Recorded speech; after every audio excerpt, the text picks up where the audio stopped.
As always, it is my experiences that form the basis for why I share these videos with you all. And today I wanted to share a deeper part of my journey towards finding myself and being comfortable with working on myself to achieve an inner beauty that would ultimately have longevity, as opposed to a more visible beauty that's riddled in vanity, but very short-lived. You might be wondering, what is she talking about? What's she saying when she adorns herself with beautiful clothes and shoes and she looks well taken care of? What does she mean by beauty without vanity? Of course, there's a big difference. I know this because I've experienced both sides of the equation. Yes, you really should look good, and by all means, you should dress well.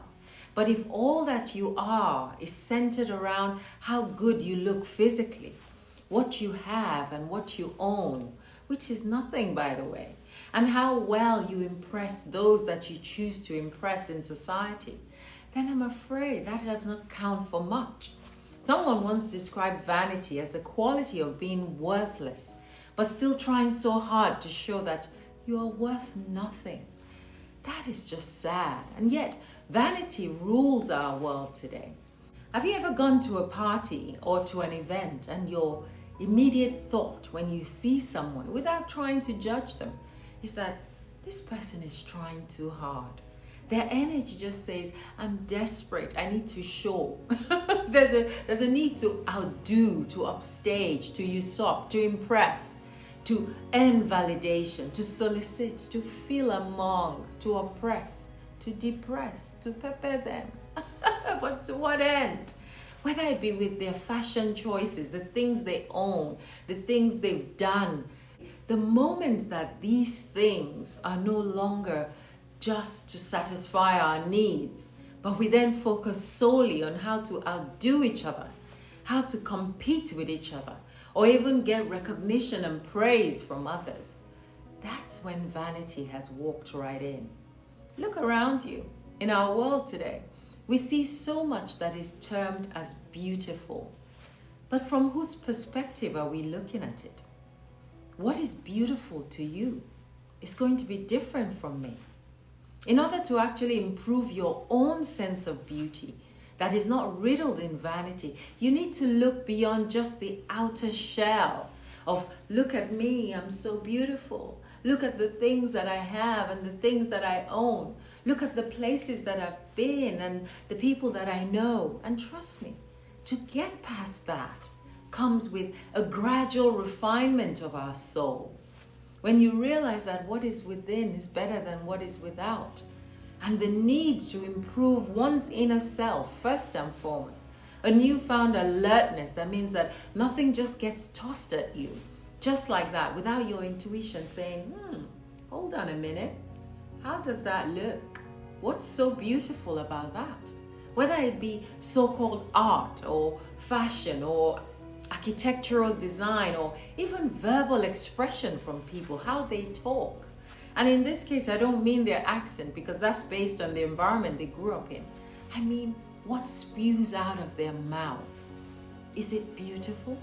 We've been tricked into believing that this outer visual look is the all and all. And so all our lives, we work so hard on creating this outer perception to the detriment of the internal values that we have, to the core of who we are.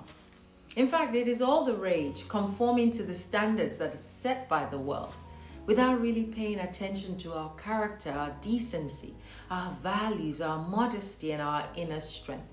And in fact, it is a lack of this modesty and this inner strength and the fear of being different that then propels us to submit our own sovereignty to the fashion of the day. We will wear anything that fashion tosses at us in order to be referred to as physically attractive.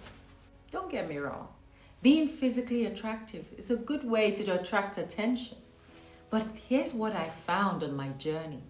That being spiritually attractive in your mind and in your soul is far more rewarding than anything that this outer layer could ever offer. I found that it's what you offer from the soul that counts. A warm smile, a heartfelt gesture, the kind words that you offer to someone when they're in times of need, that resonates and sticks with them, rather than just, oh, look at her, here she comes, she looks amazing. Look at what she's wearing. Or look at her fancy shoes. Look at what she drives. Sometimes the beauty of a person radiates not from what they look like, but from who they are within. And so I started looking out for more people in my world like this, who bring these beautiful inner qualities to light. Those who radiate modesty rather than vanity. And in order to spot them, I realized I must be one of them. Rather than get carried away by those who just adorn themselves in expensive designer clothes and visual imagery, all in your face. Look at me, I'm the best dressed. Because whether we like it or not, skin sags, face wrinkles, bones break, hair falls out, hips get replaced, legs get tired, and wheelchair gets introduced. But the true nature of who we are inside and the love and light which we hold is eternal. And that counts for a lot, counts for everything. A beautiful look that is riddled with vanity won't take you very far. But a beautiful soul will take you for all eternity. So until next time, be gentle with your soul. Stay beautiful, especially from within first. And then the outside will do its magic. Bye for now.